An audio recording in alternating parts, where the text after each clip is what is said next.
Hey, good morning everyone. Welcome to this Tuesday edition of Fireside Demos at Lake Superior Art Glass. Today I'm going to be making a 2.5 inch Nebula Vortex. So this is a newer series for me. I actually made a couple yesterday, so I've got some great examples here. So this one, maybe, I'll get my phone out so you guys can get the right light in it.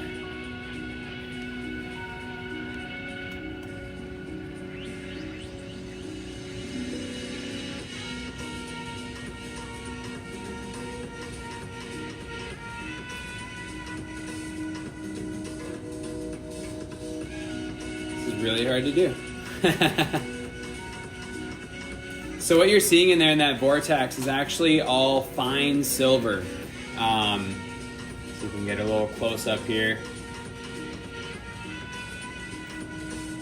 So I'll actually do it here in a second. I'm going to take a silver coin and a file and make shavings from that silver coin and pick that up with the hot glass.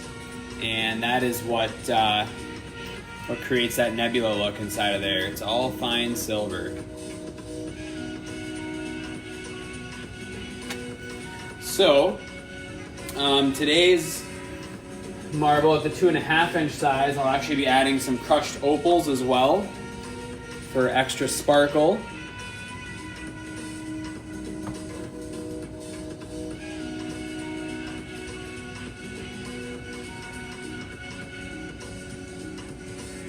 There we go.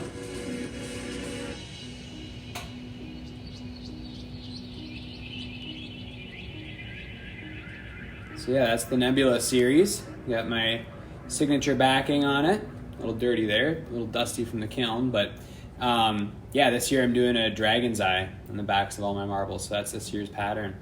So this is pretty much what I'll be making today. This is just under a 2.5 inch right here. Now a 2.5 inch is a pretty big marble for a demo, but that's the size that I need to be making right now. And so I've done a bunch of prep work ahead of time. 2.5 inch marble generally takes about 2.5 hours.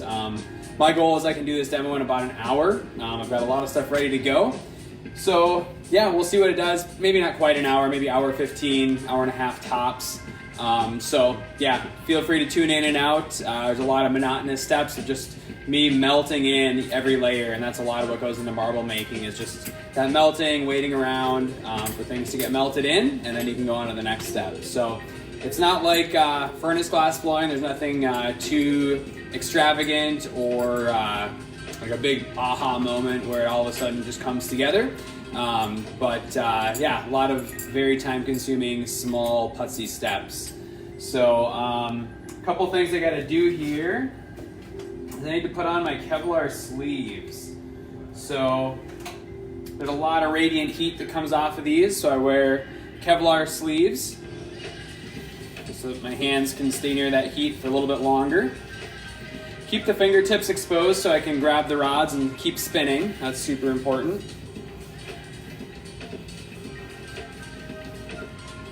And I've also got every piece of glass ready to go. That's a huge part of marble making, especially for the big ones. So I've got plenty of black violet, my favorite black for backing marbles, ready to go. Got plenty of clear ready to coat the backside of the vortex. All my colors for the background pattern. And my clear glass heating up in the kiln, as well as the opals. Those are all ready to go. I figured I'd save this step just to show you guys. I've got an old silver coin here. It's been kind of hammered out, so it's a little thinner. And then just a regular old file. I'll just take it and file and make all kinds of little silver shavings in my super high-tech glass blowing gravy boat here.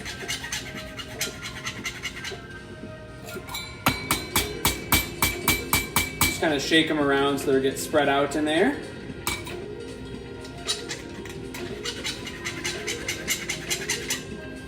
Yeah. So I don't know if you guys will be able to see, but all the little white flecks in there, that's all fine silver shavings.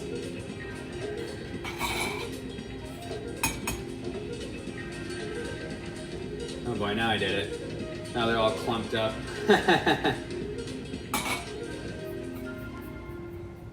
I'm gonna do a little bit more just to get some spread out there, because once they get clumped up, you can't really get them spread out again, and then that just means you're not gonna have as much distribution throughout the marble.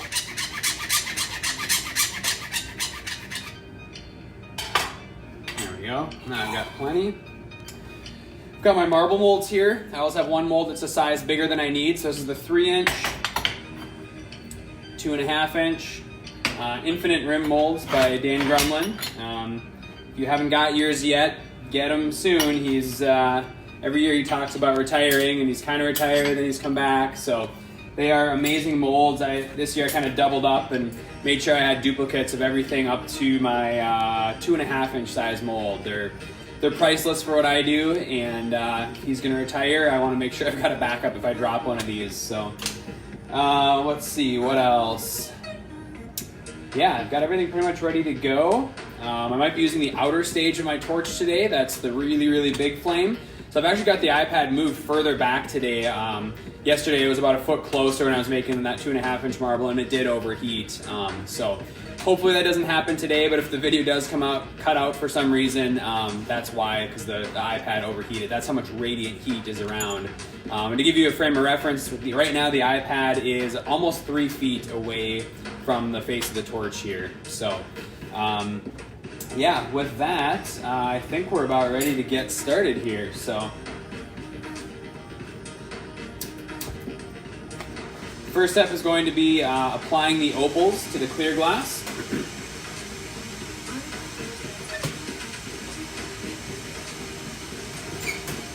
So I've got a 10-inch piece of 20mm rod here. I take notes on all my marble processes so I know how much clear I need for each style of marble that I do. I always think I'll remember, and I never do. So I gotta write it down, so I've got a note section in my phone for marble notes. Let's get our focus, our white balance dialed in here. There, that's a little better.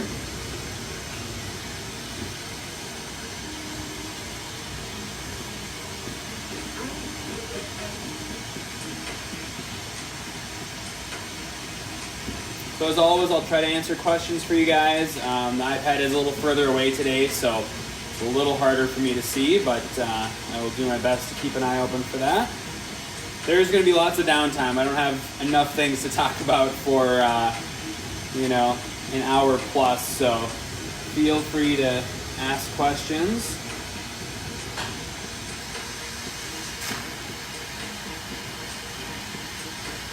There's just a little bit of something on the clear glass rod there, so I just peeled that off. It's really important when you're making a marble to only use one piece of clear glass if you can help it. Anytime you add 2 pieces of clear glass together, you'll get seams, and they just mess with the optics of the piece. So I've got crushed opals in this rod.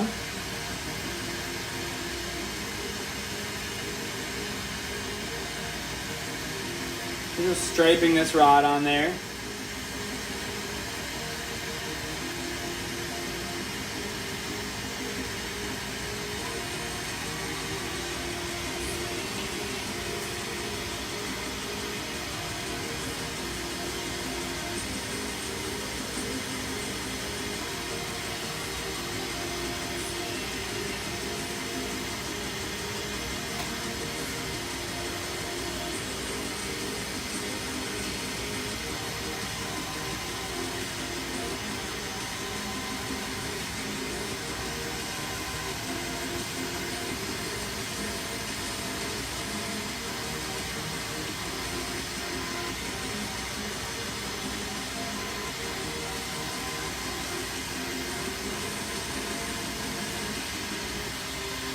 When you see me looking like that, I'm just trying to see if there's any more opals left in this piece to continue striping with.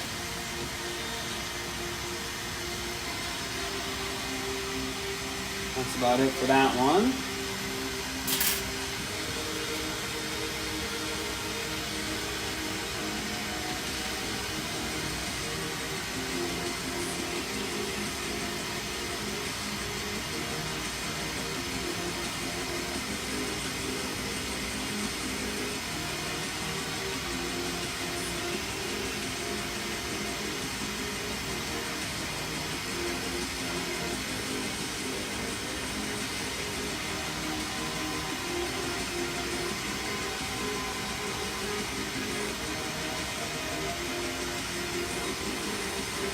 All right, so I've covered all the surface area of that clear glass rod, but I don't have enough opals on there yet. So I'm just gonna melt in the layers, see how it's looking, and then I can go back in and kind of fill in where it's needed. Amber asked, what do the gloves do? They're shielding my hands from the radiant heat. So this flame is about 4,500 degrees. The glass, when it's molten, is over 2,000 degrees. And there's a ton of radiant heat coming off of this piece. I was just mentioning a little while ago that if the broadcast cuts out, it's because my iPad overheated. That won't be till later in the process when I'm getting the final shaping down. But yeah, there's a ton of radiant heat and my hands are pretty close to it. So they'll protect the sides of my hands, especially right on the side of your pointer finger there is where you absorb the most heat. So super helpful. Thanks for watching, Kim. Glad you're enjoying it.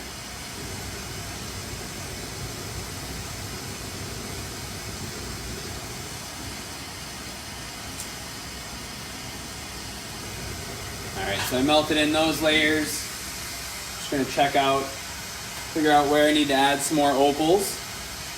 The opals add such a nice sparkle that I always want to make sure there's a good amount of them in there.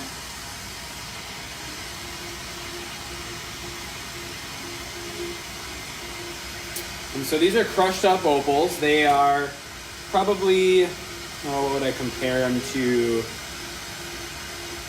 I don't know, they're kind of like sand. They're about the consistency of like your average sand. Not a fine sand, but somewhere in there. So they're pretty small.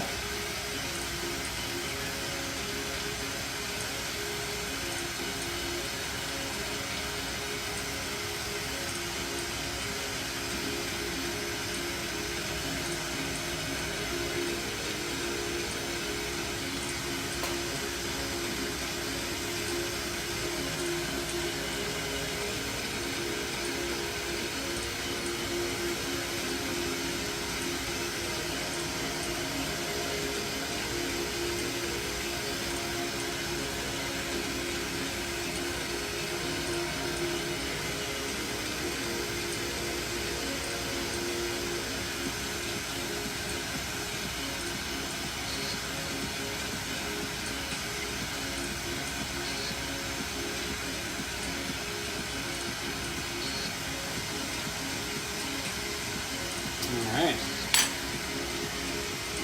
melt that layer in.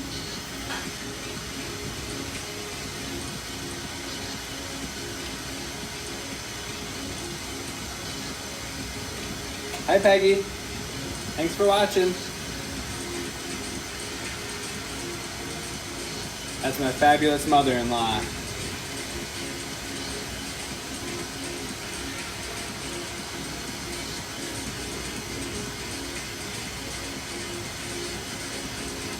So as I mentioned earlier, I don't know if I put a time to it, but I spent about a half an hour before we went live at 10 preparing for this marble, getting the clear glass prepped up. I already had the opals prepped up, but that probably would have been another half an hour just getting those opals inside of the clear glass. And just, yeah, making sure all the rods that I would need were here and ready to go. So when you're doing a marble like this, it's a non-stop process. You can't put it on pause. So it's really important that all my materials were ready to go.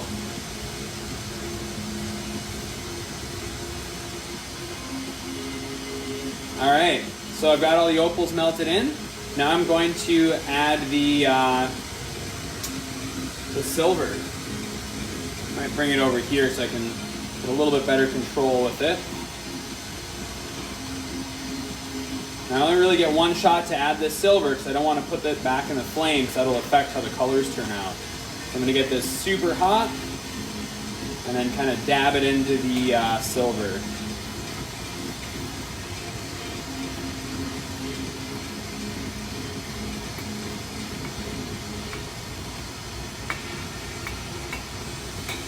All right.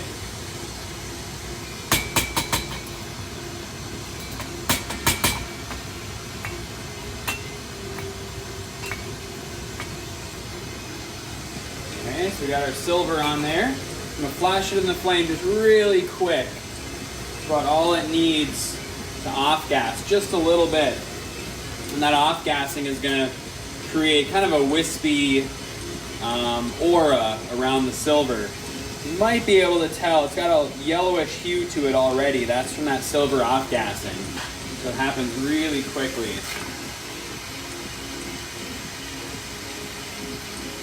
So I'm going to seal all that in there now with some cobalt blue.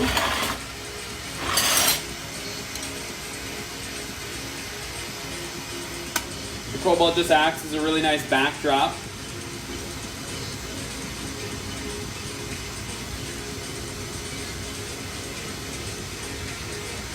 There's some silver a little higher up on the piece that I definitely did not want there. So use my nice Kevlar sleeve to wipe that off. Another handy tool, or use for them, I should say.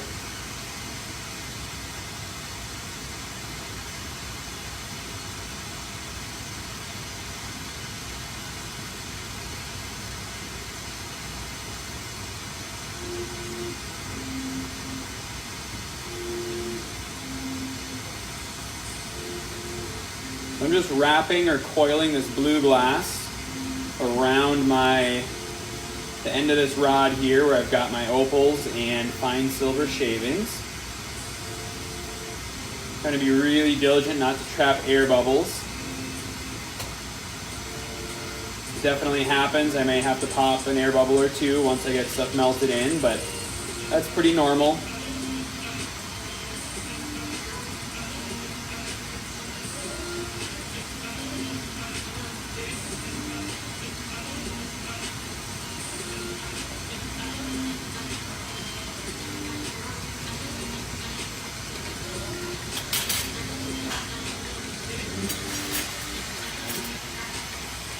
Handy shaping tool, really cheap paring knife.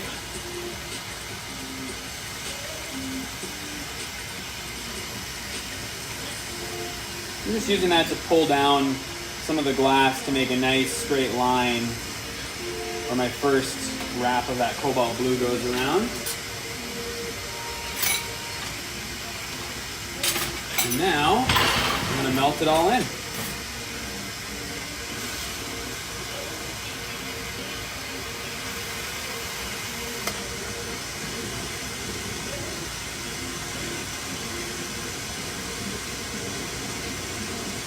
And as it's melting in now, I'll start to watch for any air bubbles that need to be popped.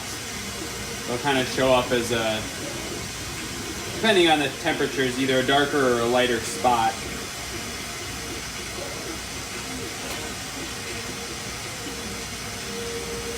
So far the tip is looking good. Melting things in, starting at the tip and then working my way towards the clear part of the rod.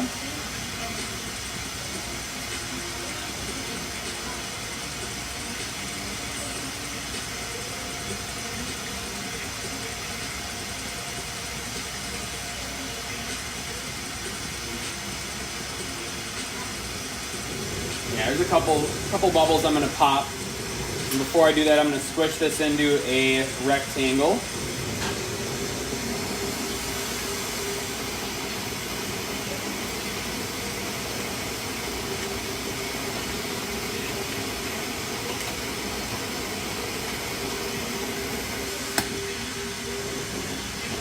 So that rectangle creates ridges when I twist it up and creates a lot more depth within the vortex versus just looking down a straight cone.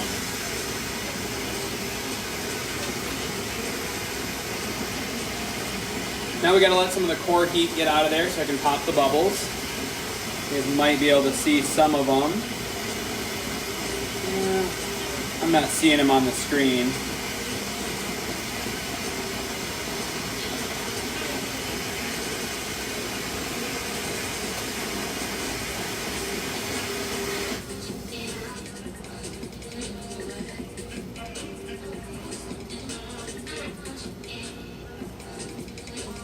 The cool thing about this technique is any bubbles that do get left should be kind of collecting silver, essentially, or they'll be contacting silver, which also has a really cool effect.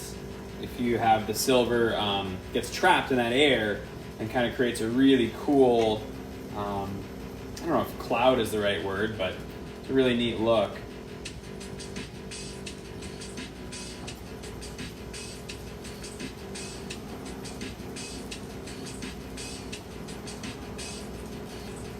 Yeah, I feel like that was the only one that was major enough to do.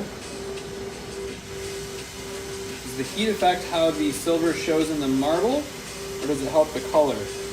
Both. So the silver is what determines the color. So by not putting that silver in the flame after I added it to the glass, that's going to give it a little bit more of a silvery blue color. And I put it in the flame just a little bit because I do like a little bit of the more earthy, kind of off-white, different hues that the silver produces. But if I were to really put all that silver in the flame for even 5 seconds, it would most likely produce just kind of a muted, off-white color, kind of a sand color, which looks really boring. So yeah, the silver is affected by the heat, and that then affects the color. I'm going to do a little trick here. One of my former apprentices, Joe, he kind of had this idea. So whenever you make a vortex, especially the bigger ones, you have to rip a lot of the material off in order to get that stretched down to a cone. And you're ripping off valuable material that you've spent time preparing. In this case, there's silver and opals in there, and it's all layered up. And so what we actually started doing is handling up to it with another piece of clear glass that can be used for the lens of a smaller marble, and then using the remaining glass that we would have normally otherwise just scrapped to make another marble.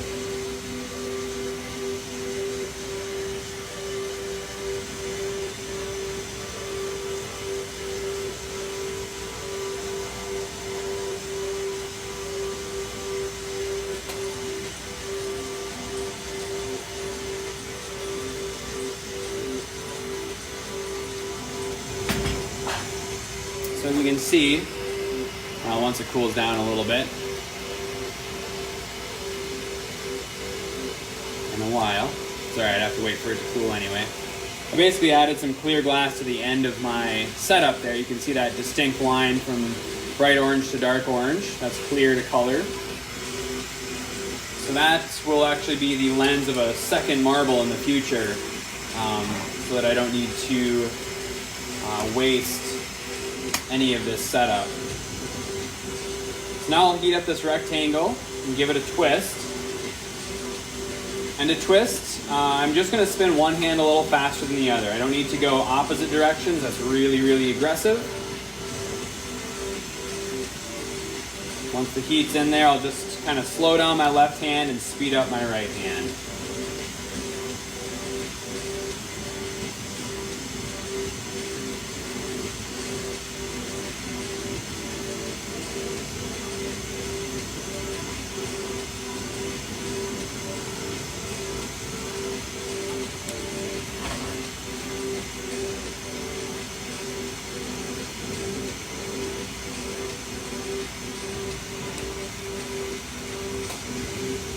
So you can see how it's spiraled now. And now I'll start building up some of the lens right above that spiral.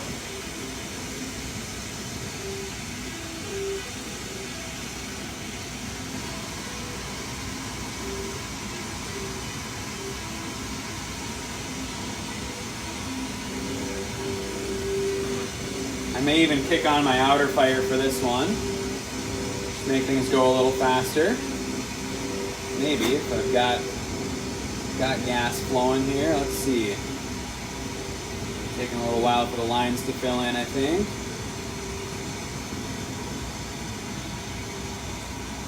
There we go.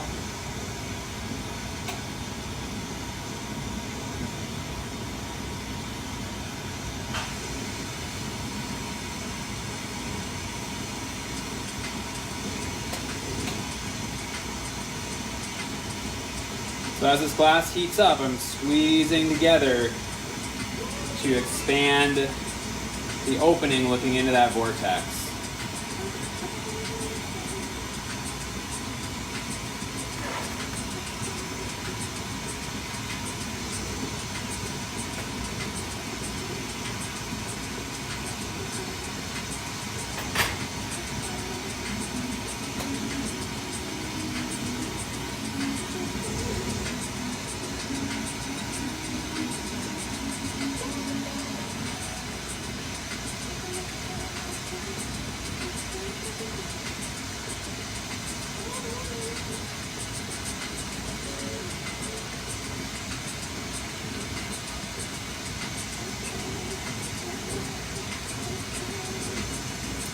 Using gravity to my advantage here, kind of going at an angle, letting stuff kind of fall together.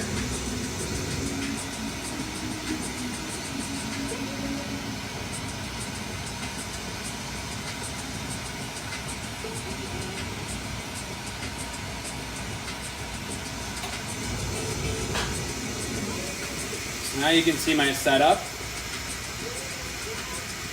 That white area is the clear glass that I've kind of squeezed down to open up my vortex. We're going to let that cool for a little bit, and then I'll separate the rod in my right hand from the rest of this, bringing the swirly vortex to a point, and then leaving behind a little bit of the glass that would have been wasted on this rod on my right side, to go towards another Nebula marble in the future. Oh yeah, taking a quick glimpse inside right now, I can start to see a little bit of the silver and the opals now that I've opened up that vortex. It's looking pretty good.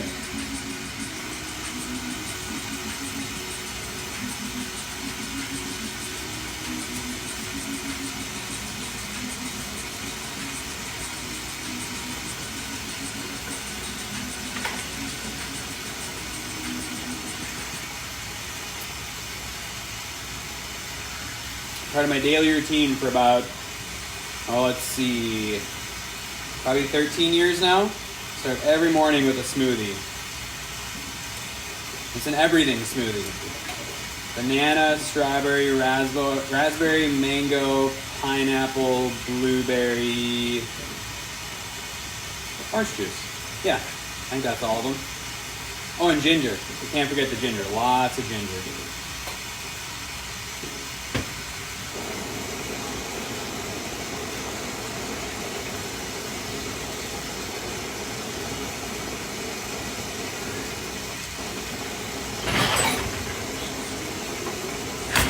The yolks are nice, but sometimes they kind of get in the way for my flame placement.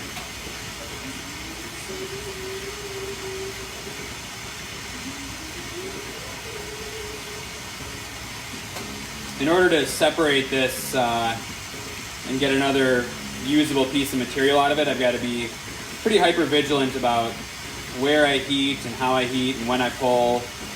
So I just had to get those rollers out of the way so I can get a little more control here.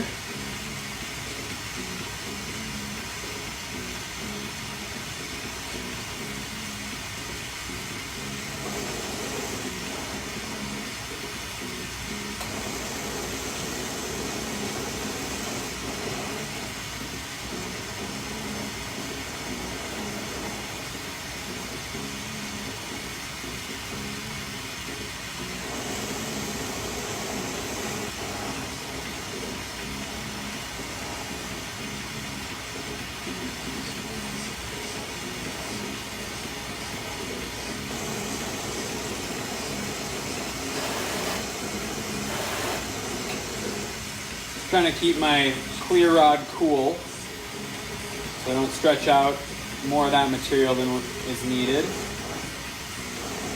So separating the vortex into two pieces definitely takes some more time than had I done it just the way where I waste that glass, but there's opals in here, and you know, the time that I spent prepping it is now time I won't have to spend on another one. So it is worth it. It's just takes a little bit longer on this initial time. Now you can see I've got a nice long cone. That's a little too long.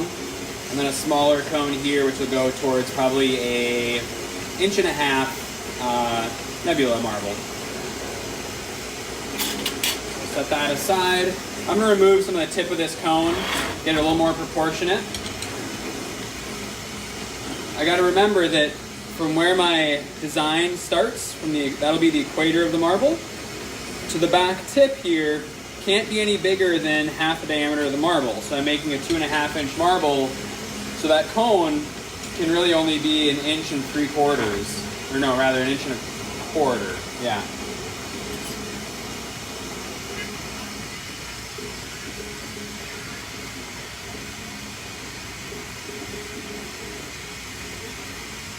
That's why making small vortex marbles is really hard. So I'm still going to waste some of this setup just to get my cone kind of dialed into the right size here.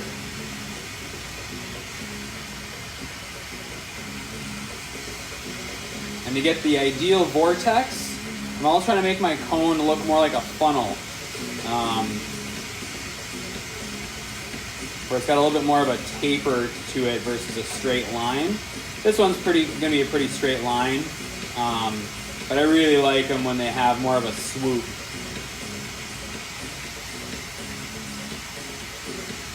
So that's a pretty straight line, triangular shape. I like them to have more of a parabolic curve, but that would involve putting more heat into this, removing more material, and it's not really that necessary. That's just one of those best case scenarios that you don't get every time. Now I'm going to start wrapping a bunch of clear glass around this cone to build out the back half of the marble into a hemisphere. I don't want to distort that cone, otherwise I'll lose the illusion of the vortex. So I'm taking 8mm clear rod. I'm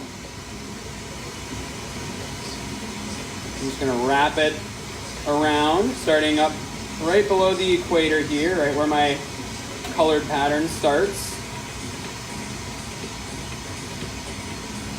And this is one of the things I use a lot of my short pieces of glass for. So I'm using all pieces that were too short to use before. I welded them back together. We use those in our classes a lot. We also use them for our memorial pieces to mix in the ash. So yeah, we really try to let very little glass go to waste. It may not be that expensive, but it's about the resources. You know, there's a carbon footprint associated with the massive factories that produce this glass, and then it gets shipped to us, and you know, so there's no reason to waste this perfectly good rod of glass just because it's too short to hold on to. It only takes 15-20 seconds to weld it to another one and make it usable again. So we do a lot of that here.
Getting there. Gonna keep adding a few more layers. One thing I've learned in making vortexes is that you can really easily add too much glass around your cone And then that just makes your marble bigger and bigger, and potentially makes you even have to add more clear glass to your lens to make it all proportionate. So again, it's one of those things I've come to realize and try to remind students of when we're doing classes, is that glassblowing is kind of a rule of maybe extremes, or trusting your instinct, or when you have your instinct, how to use it. So in this case, it's when you think you have almost enough, you have enough. And that's the way I've been able to train myself over the years, is just to say, okay, yep, like there's definitely a few spots where I'd like to add some more wraps of clear glass, but I'll probably end up regretting it. So you really have to learn to anticipate the process and the medium, and that's a big lesson in glass blowing. It's when it's molten, it's moving, it's its own being in a sense, and so you got to really know how to respond to it.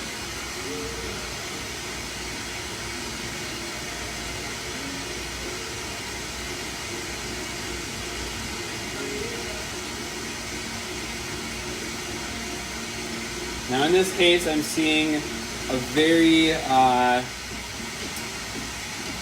pretty dramatic need for one more wrap of clear glass, so I am going to add one more. And on a bigger marble like this, you got a little more room to to get away with that if you think you need it. But yeah, generally speaking, I try never to add too much.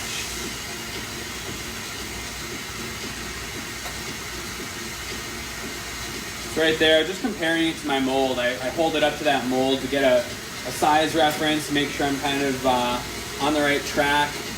I'll show you after this wrap. It's kind of cool to see it at this stage, so you can see that cone inside of the outer clear glass.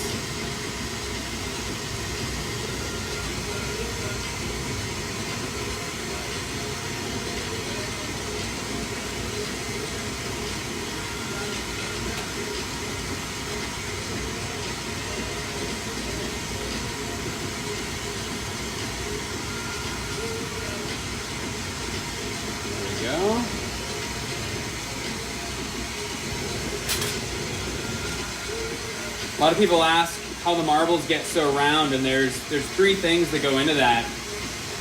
One is the step that I'm at right now. I'm always building it towards that spherical shape, and that's why I added that extra piece of glass. Because if I didn't add that extra wrap of glass, I would have had to have squeezed the marble together more during a later step in the process, which can lead to more flaws. And so there again, just going back to that goal of trying to build a sphere of glass, and that's through a layering process, because you're working from the inside out. So that's the biggest thing that goes into making them round, is all that planning and just that goal of trying to build a sphere.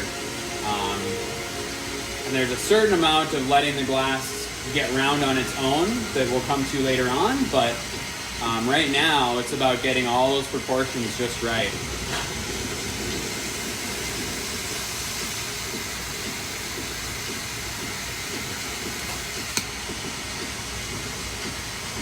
So I just shaped it a little bit with my marbling pad there again, trying to get those proportions dialed in.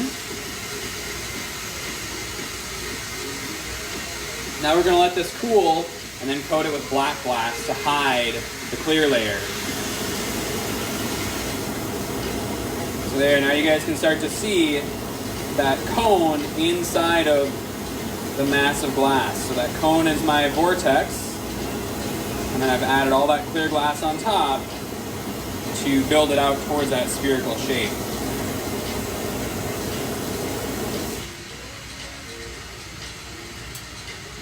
All right, so now we'll start covering it with the black glass, hiding all that clear layer.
So as I mentioned in one of my previous videos when I was making a marble, that this is my favorite color of glass right here. It's called Black Violet, made by Glass Alchemy. It's a really smooth, shiny, true black that doesn't want to reduce.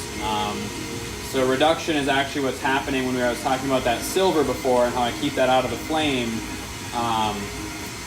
Reduction happens when you have an atmosphere in your flame that brings metals to the surface, and a lot of blacks will turn gray if they're used in a reduction flame, or even once they just get kind of overworked. And this black violet is super, super nice. And so even though my favorite color in general is not black, my favorite glass color is black violet, because I go through, you know, I don't know what I said the last time, but I bet it's 20 to 40 pounds a year of black violet. So I use that to back every single marble that we make in our studio here.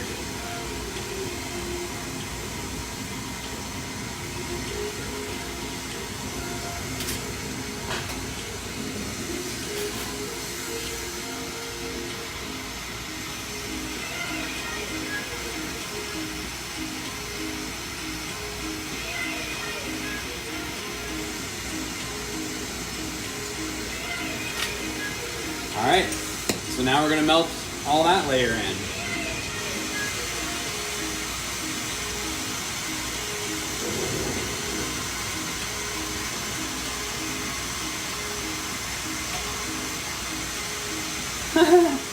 We're already at like 45 minutes.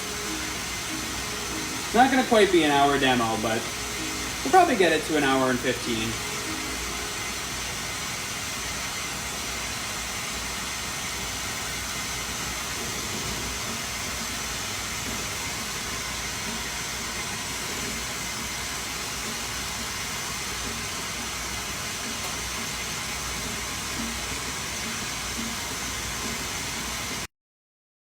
Something that I learned a few years ago making marbles, and I guess let me back up for a second. One of the coolest things to me about making marbles is how much I learn about the process every single year.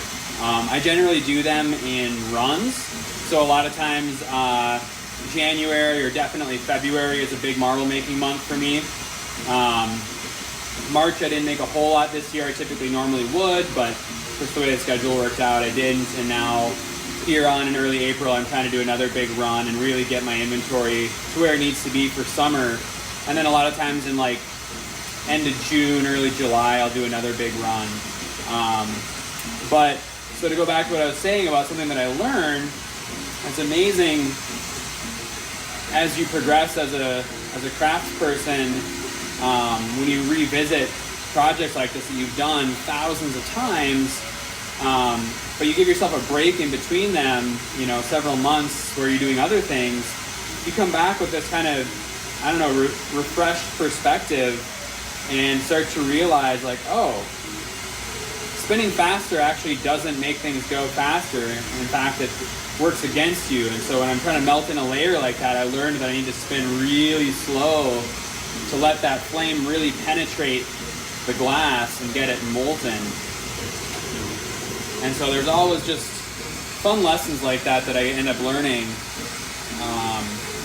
by doing runs of different projects, especially marbles. The other lesson I learned in marbles almost every year, I think I might be at the point where I'm not really gaining ground in this department, is getting it hotter. Every year your skills are a little better and you're just able to control the glass while it's a little bit hotter, which really helps to go a long way to making things go faster. Let's see what the delivery guy wants here.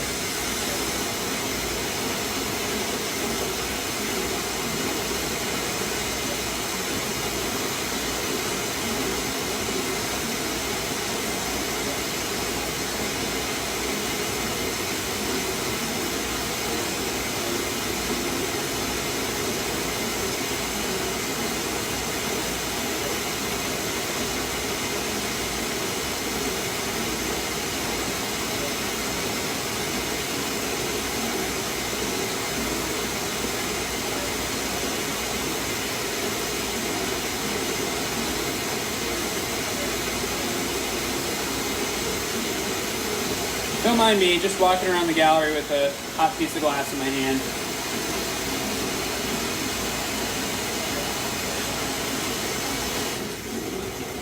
Alright, so it looks like there's one bubble that I should pop. And then I'm going to start gathering down more lens to build out closer to our final diameter. Gotta find this bubble again here. It's right below my equator. Doesn't look like much of an issue now, but I do know how they work, and it will become an issue if I don't take care of it now.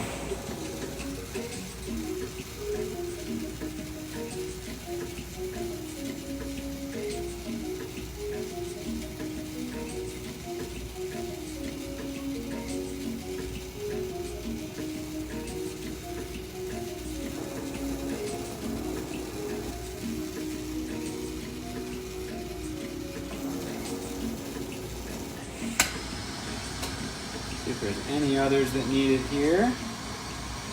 Might be one more really close to that one.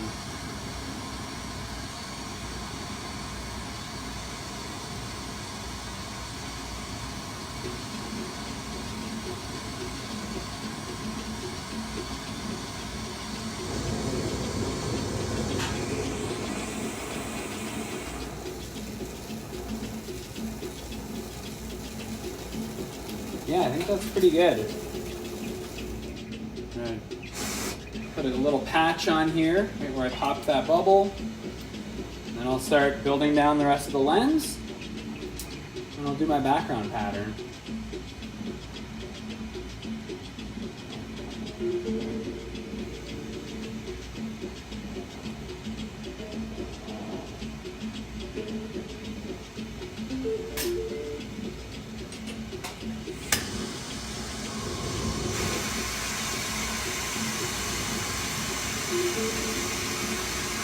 So this stage right here where I'm popping bubbles can really add a lot of time to the process.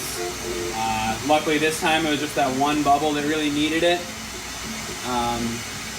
There's one more I think I'm going to be okay with. I'm going to end up covering it with the background pattern, so it should get buried far enough below that it'll be alright. But yeah, this process, or this step in the process, can really add a lot of time if you've trapped a lot of air in there, or you just used, a rod of glass that had a bunch of air already in it. That definitely happens. So right there was the very first time that I used my marble mold to help shape things. I just wanted to round out the very bottom of this marble, kind of help establish the proportions and the shape that it'll be in the future.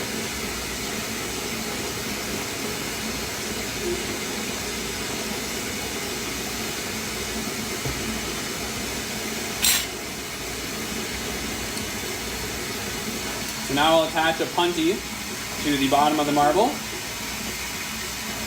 and start melting down the rest of my lens and expanding that equator to open up that vortex.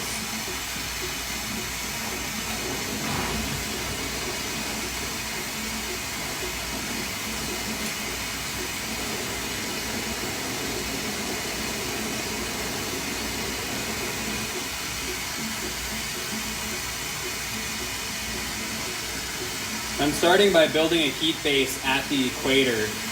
As I feed in clear glass from the rod, I want to make sure that equator is always expanding as I do that. So I'm just using my small flame right now to really heat up that equator and build up that heat base so that that is the hottest area of the marble as I start to squeeze this rod in to become the lens.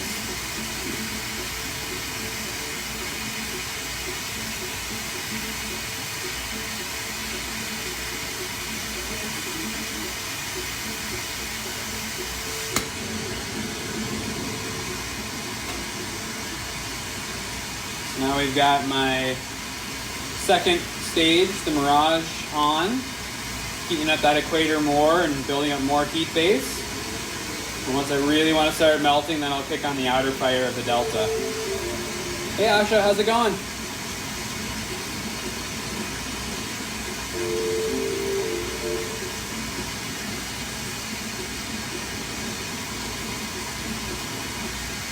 right, it's starting to get warm enough where I can see the clear glass starting to want to basically collect from just a very subtle pressure pushing inwards on my two handles. I'm going to kick on the outer fire here, speed up the process.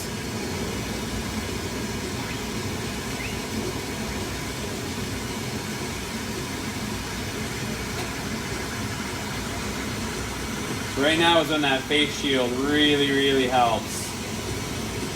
It lets in heat down below here, so like my chest and my necklace is pretty hot, but my face is pretty comfortable. It's warm, but it's not getting scorched by all that radiant heat.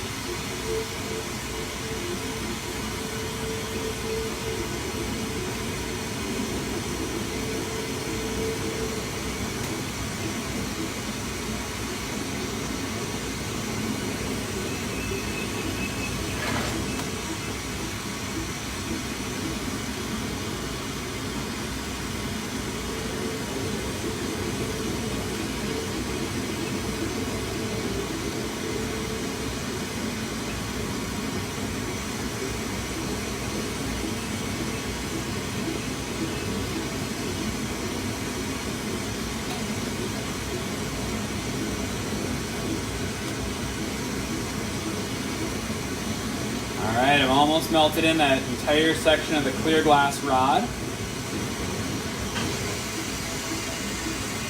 Switch back to just the second stage. I don't need that wide heat band anymore. Using some gravity to melt in the last bit of that clear rod there.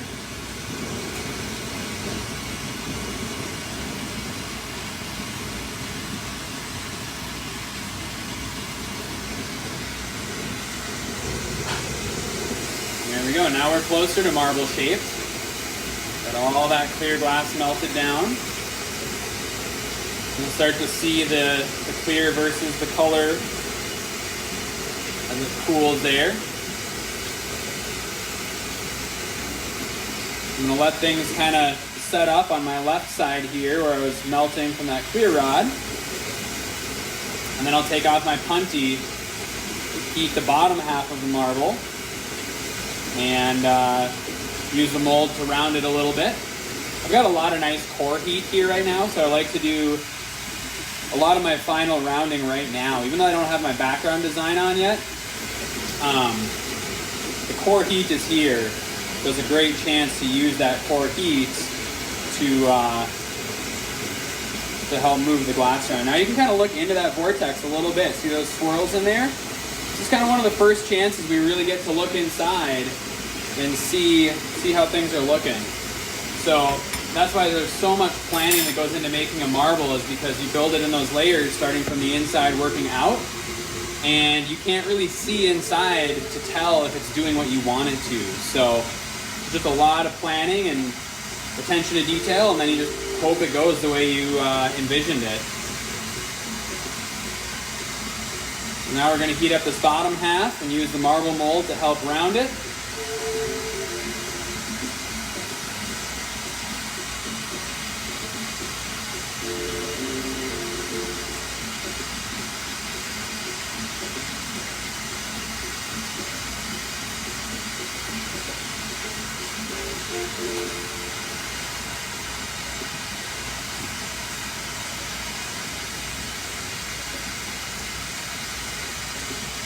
Yeah, this week is going to be a fun week for me. I'm finally at the point where I'm starting to make more of my medium to larger size marbles. I went through my case yesterday and made a list of all of the marble sizes and styles I need to make. And I don't really have any marbles I need to make less than 2 inches in diameter. So that's fun. I like making the big ones. They're a way bigger challenge. They're just way more on the line with each one. And the depth and the illusion you get out of them is way better too. So nice to be at a point where I'm finally able to start building up the larger size of my inventory as far as marbles go.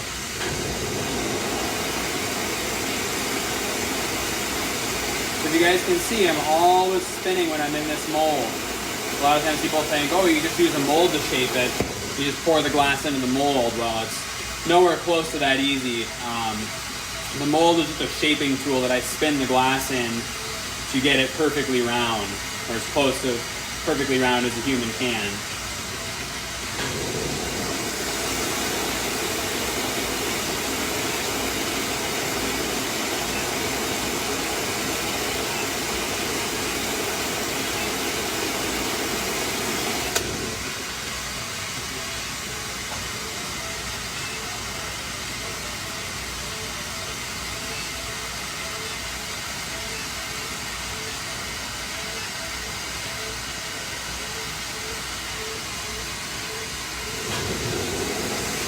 All right, now we'll let that cool for a bit, and then I'll start doing my design on the backside.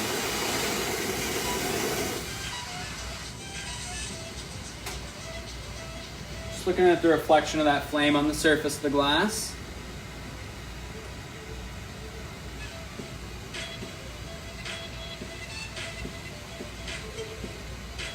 There's oftentimes parts of the process in glass where you have to wait for the glass to cool in order to do your next step. And so I always try to find ways to use that time.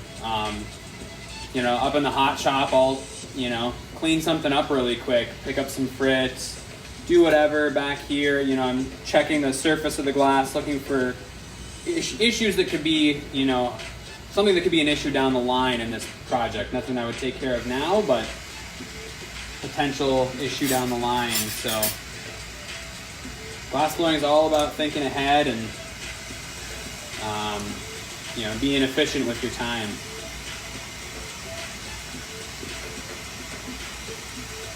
So now I'm going to start doing my dragon's eye pattern for the backside, starting with a dot of experimental green from North Star.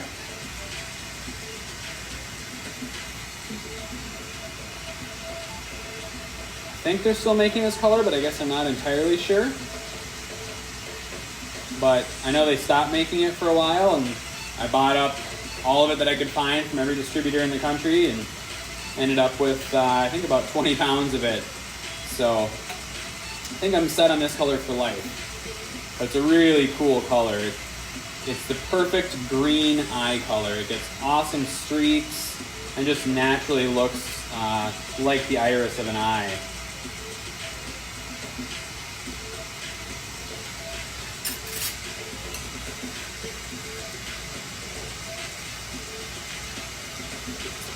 So again, all of my background designs are just conglomerations of dots and lines that I've manipulated into different shapes.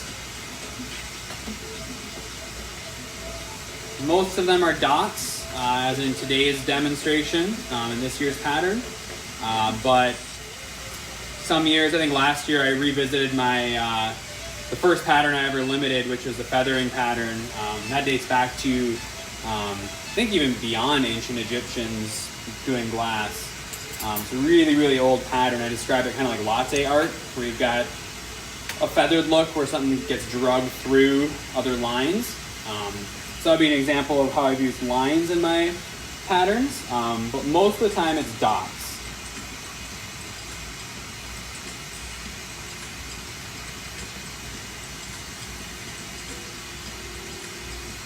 I just added a little dot of really dense black called Raven, also made by Glass Alchemy. It's a much more dense black than black violet. So that's going to be the pupil.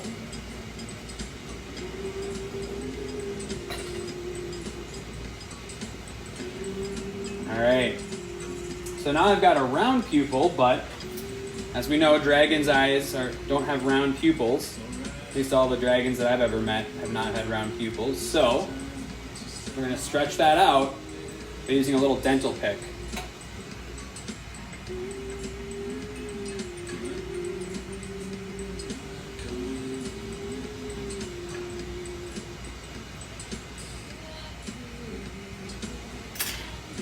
So now I've elongated that center dot to make a linear pupil.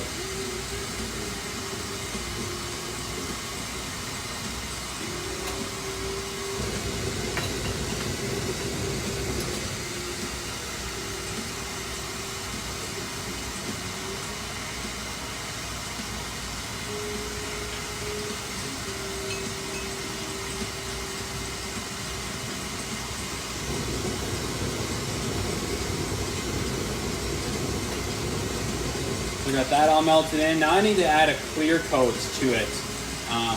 That's a technique of making eyes that I learned from Salt back in like 2009 actually. Adding this clear coat, it makes it look a lot more realistic for an eye. And in fact, for this experimental green color, it's a necessity. If you don't have it coated with the clear, it doesn't want to change colors at all. It just ends up looking black.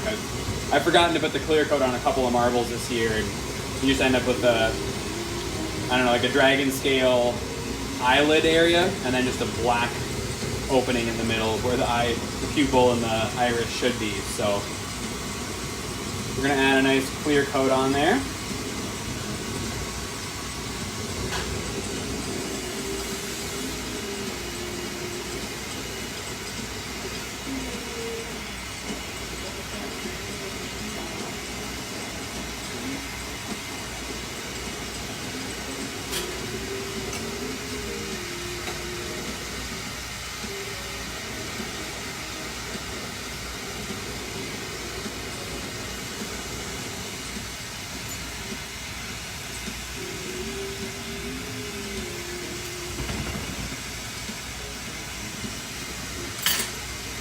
So I boiled the glass just a little bit there, so I removed a little bit of the clear.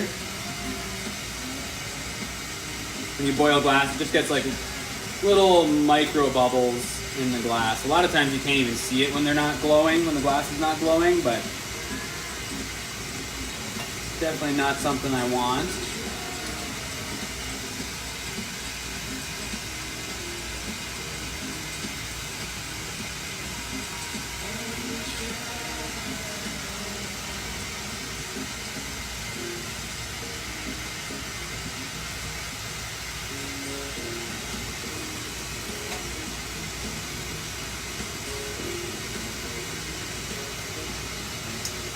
All right, so now I'm going to start adding dots of colored glass to create the basically the eyelids around the eye, which on a dragon I feel like should look kind of like scales.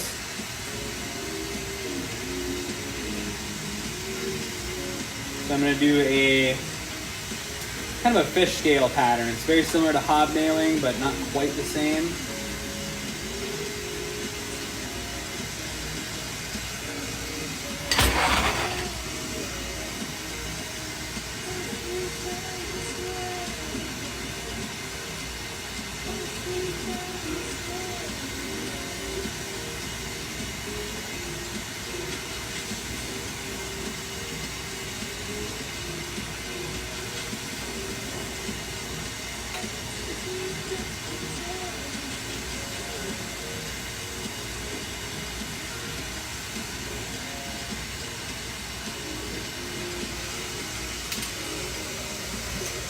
The first ring I use a color, I think it's caramel. I really don't know. It's just a kind of a sandy color that's been floating around in one of my jars for years. So I've just found that that's a pretty nice reactive color that'll give me some hues, but it's still pretty dense.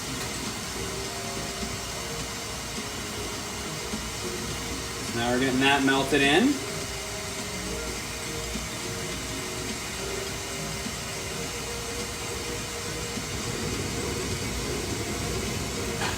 See that yet? Let's see here.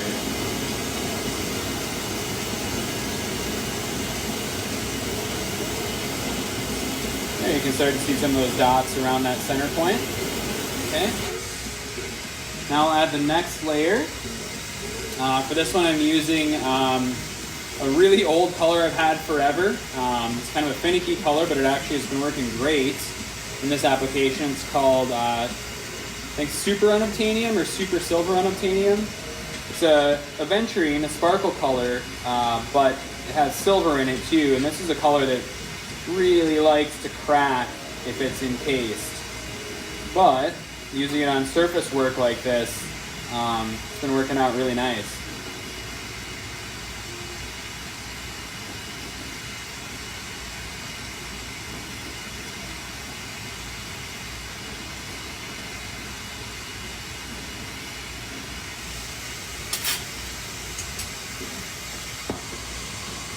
Melt in that row of dots.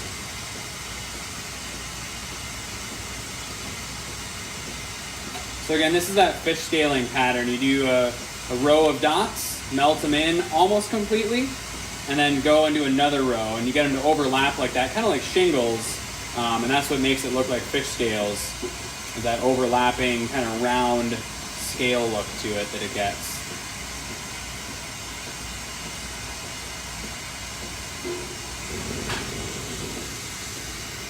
I don't know if you guys will see that by the time I'm ready to start the next one.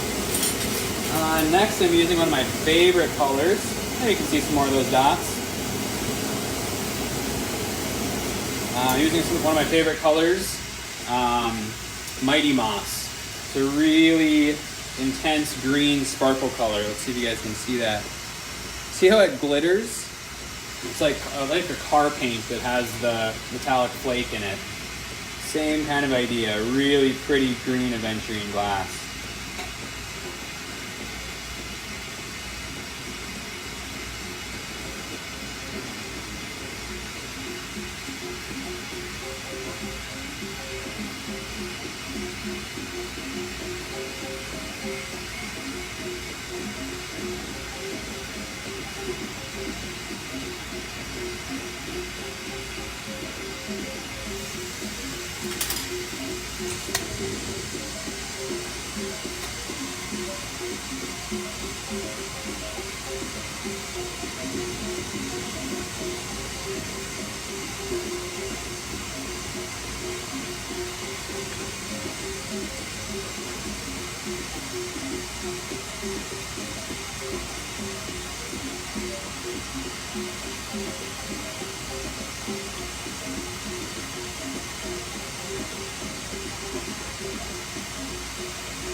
Alright, and then for the last ring of dots, I'm going to use a little bit lighter or less dense sparkling green that has silver in it, so it's a striking color,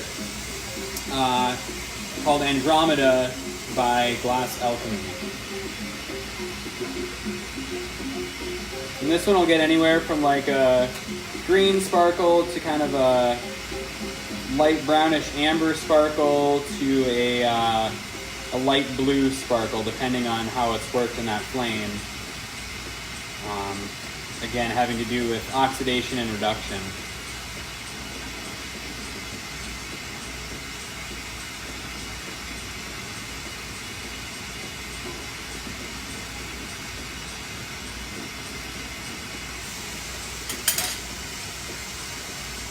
Another look there, you can see those dots kind of layering up.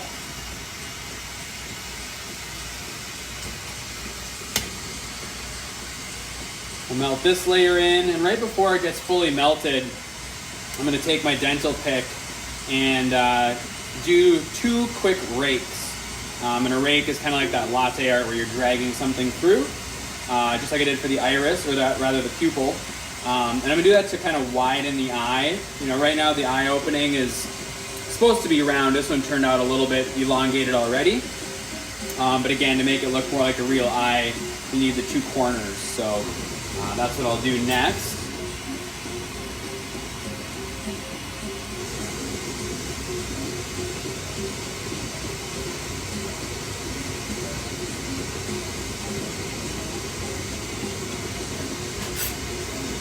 Just stretch that opening out a little bit.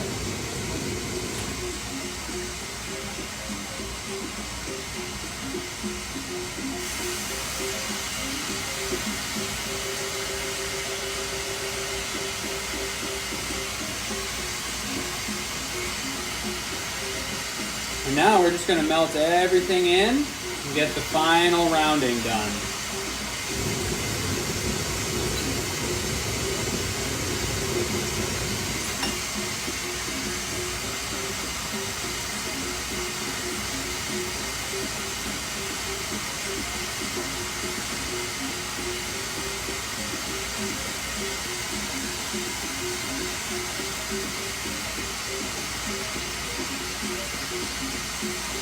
Alright, well, we're at the hour 15 mark just about, so not quite going to finish it in an hour and 15, but hour 30 for sure.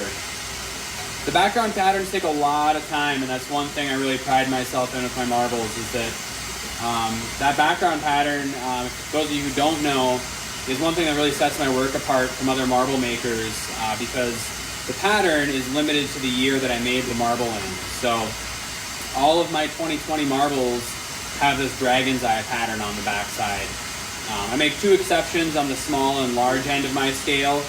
So 1.5-inch marbles is the smallest I'll do the pattern on. It takes so much time, and I can't get paid for the time doing it on a tiny little marble, just because no one's going to pay a ton of money for a little tiny marble.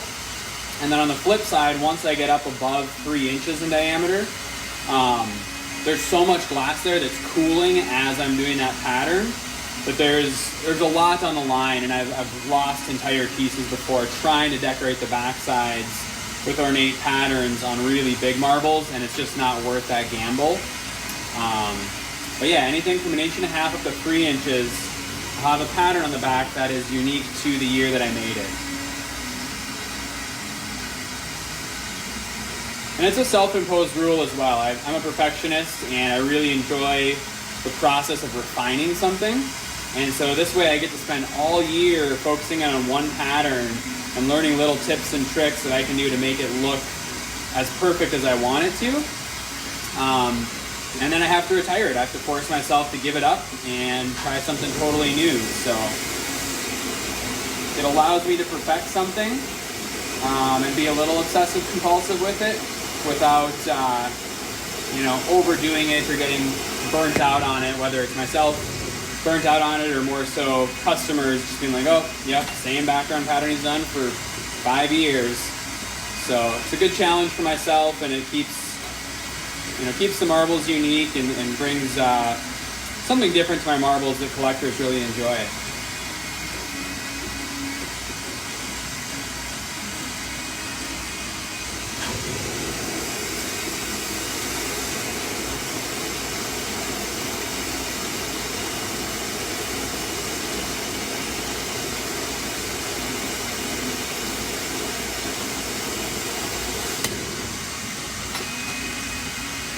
Alright, so that should be it for rounding and shaping the back or the bottom side of the marble. I'm doing kind of one last fire polish here, and then we'll let it cool, and I'll stick a punty on the bottom, disconnect the clear rod on my right side, and then melt the lens nice and round.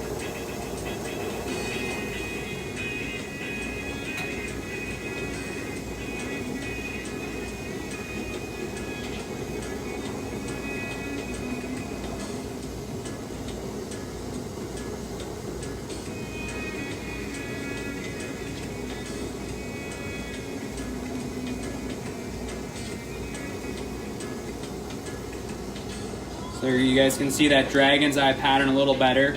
You can't see the pupil and the iris. They're both essentially looking black at this point because the experimental green has not struck out. So we're not going to see that final color until it's almost done.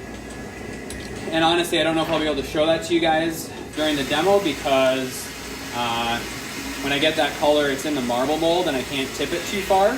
So I might not be able to show you guys that. We'll see.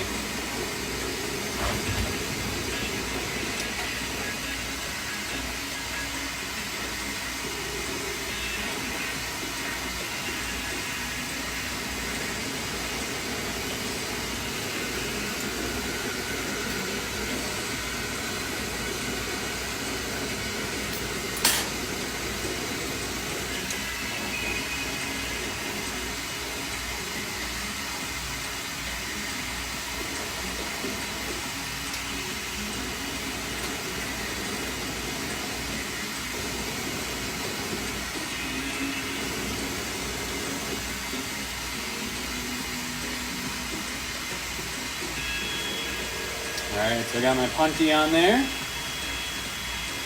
Now I'll be removing clear rod from my left side, which is what had that lens. That was the very first piece of glass that I used to make this marble. So that's again where that planning really comes into play. I have one piece of glass set up. It'll be the lens and the inside of the marble. And I work off of that the entire time until I get to the final steps of doing the shaping like this.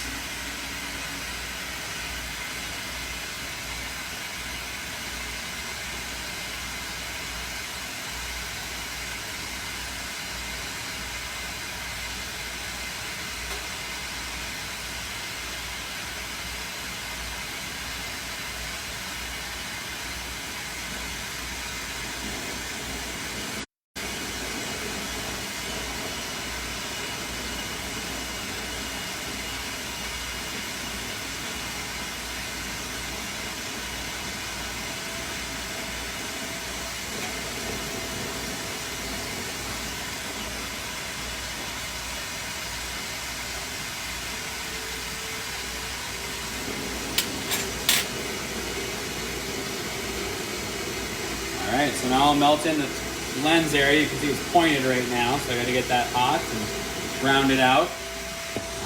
And on this punty, it's a really delicate connection. So if I set this down too hard or move abruptly or incur some sort of shock onto this piece, this handle that I'm holding the marble with will just let go and the marble will drop to the bench. Doesn't happen to me too often anymore, but it definitely still happens every once in a while. It's one of those things that's almost unavoidable indefinitely.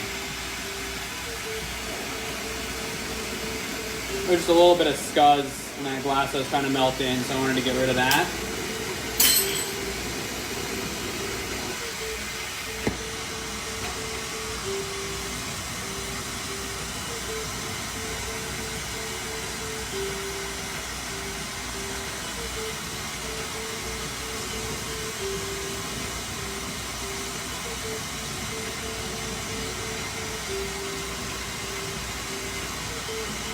The beauty to kind of the process that I've developed with my marbles as far as order of operations is that I've gotten this marble so close to perfectly round already that I'm not going to need to transfer to another punty. I will always transfer to another punty if needed, but it's a lot of extra time on a marble to spend transferring and then putting your heat in the opposite half. And there's a lot of risk involved with each time you do that, because every time you do that, you risk dropping the piece when you're transferring the punty. So from a time-saving standpoint and just kind of minimizing risk standpoint, I really like to try to do one punty marbles. That's not necessarily the standard in the marble world. You know, we are really concerned about them being perfectly round, and so to really achieve that, multiple punties are typically needed. But I've gotten this process pretty well dialed in to where, for most sizes anyway, I don't need to do 2 more punties like I used to.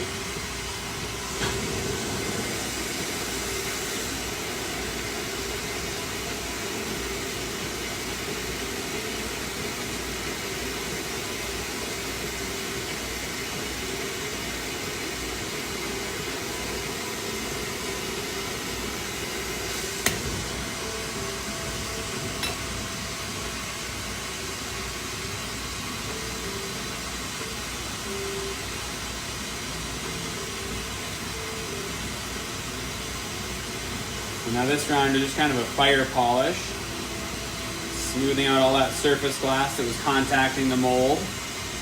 Trying to get it nice and shiny and glossy and smooth, no wrinkles or imperfections.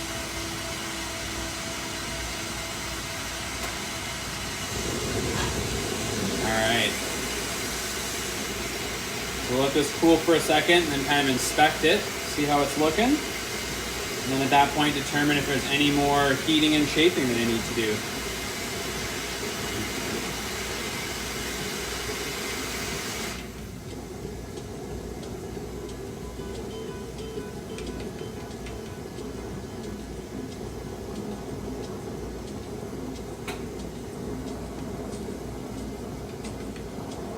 You guys can see in there a little bit. Really nice cosmic vortex. The silver looks great in this one. Really spread out. Individual filings you can see is kind of like stars. A little bit of fuminess, but not a lot. Yeah, so far I'm really happy with this one.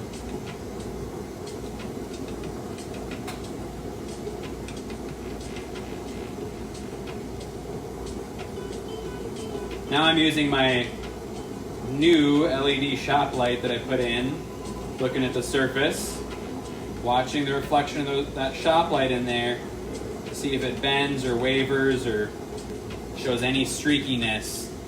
That'll tell me if there's an area that needs any more attention. So I'm going to do one more flame polish, kind of at the equator. That's an area that oftentimes needs several flame polishes. And I always let the heat before the final one get out of the core, so I have quite a bit of time to spend polishing on this last go around.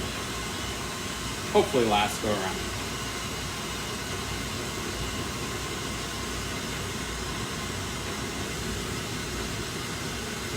I'm going real slow, just trying to get that surface glass really hot, kind of just resetting it.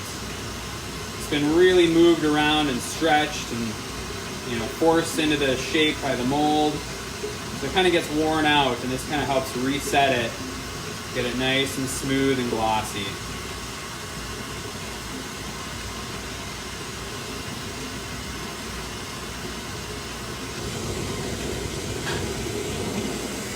All right, let's see how that did.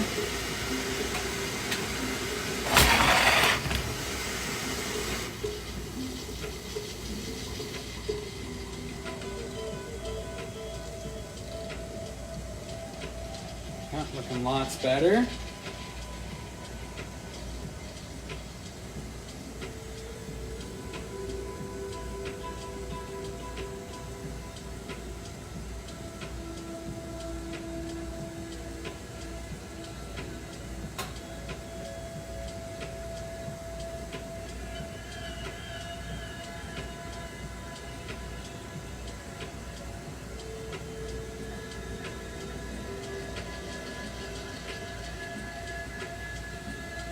Yep, that's looking good. So now I'm going to break it off into my marble mold and give the backside its final polish. Okay, so it's just going to take a little tap to break this free. So I'm going to set it in the mold. Now the glass is cool enough that it's not moving anymore. It's still got a little bit of a glow up on the inside core, but it's not moving. So I can set it in here. It's not going to change shape. Little tap breaks that free. I'll put on some gloves here so I can grab my marble mold. It's right below the torch, so it's too hot to hold on to with my bare hands. These are just Kevlar gloves, just like the sleeves I'm wearing. And now I'll fire polish the backside, right where that last punty handle was. And I'll do this approximately 3 times in order to get the experimental green to really show up as the color I want. That color needs to be heated and cooled, past I think around the 1,000-degree mark, a few different times to really get it to strike out in the way that it's supposed to.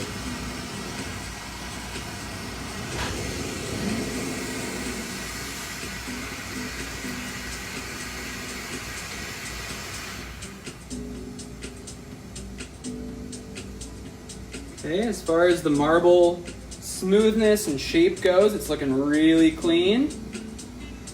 Now I'm just going to let some of this glow go away, and then I'll heat it up again to, let's see, can you guys see it better that way? Yeah, I can't tip it much further than this, so it's kind of going to be hard for you guys to see the background pattern, but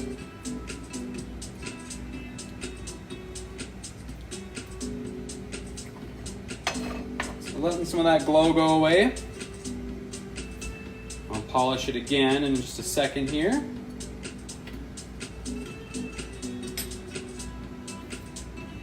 Yeah, I think I hit 2.5 inches just perfectly on this one. It's always funny making the marble, spinning it in the mold, even just a couple minutes ago, I was like, no, I didn't use quite enough glass. It's not quite 2.5 inches.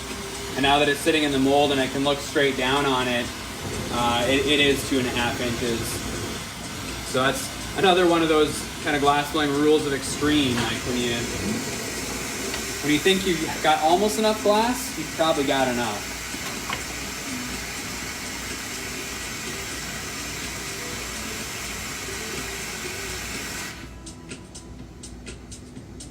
All right, so I'm seeing some nice blue streaks out of that iris. We're gonna let it cool and do that one more time.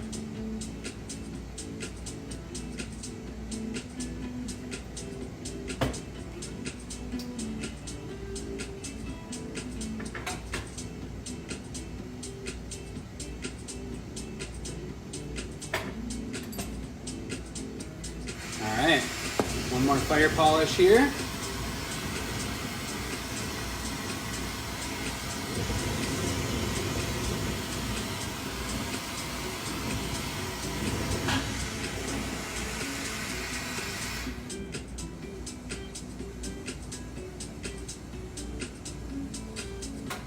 Love it. Yep, this one's looking really nice.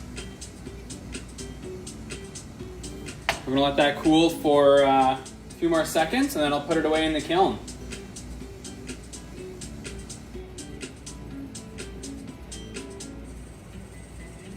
Yeah, it's too hard with all the light reflections for you guys to really see, but you can kind of see the edge of it there. I can't tip this anymore. The marble will roll out of the mold, but yeah, it turned out really nice.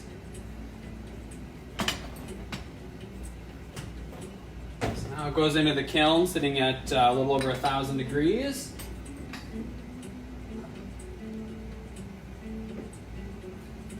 And there it will stay for the rest of the day, and then tonight run a program that cools it slowly over about 12 hours.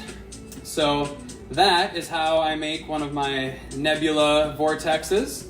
It's a new series for me this year. Again, I'm going to be doing a tour of my marble series, filming it this week, probably air this weekend. Just talking about the different series, what goes into them, what the inspiration was, and stuff like that. So keep your eyes open for that. Tomorrow, by request, we haven't confirmed it 100% yet, but one of our artists that's been with our gallery since we opened, Nate Lynn, requested that I do a Jerry Garcia hand. And so I used to sculpt hands for pendants years and years ago, probably about 10 years ago. And haven't done one for a really long time, but Nate requested that. And I was like, oh, that'd be pretty fun to do. It'll be a test to see how much I remember about that process and what I can pull off. So yeah, thanks again for watching, you guys. We appreciate the support. Thanks for all the online orders. We did just reduce a bunch of our clearance stuff to 75% off. That was 50, so keep checking there. Some cool paperweights for like 10 bucks. Great gifts for folks, and all those things really go a long way to supporting us right now. So we appreciate that. We appreciate you guys following us and participating. If you got ideas for pendants, keep those coming. We will keep doing live streams every day at 10 o'clock until we run out of things to demonstrate, and then you'll just have to watch me do things that you've already seen. So thanks again, you guys. Keep supporting small businesses and stay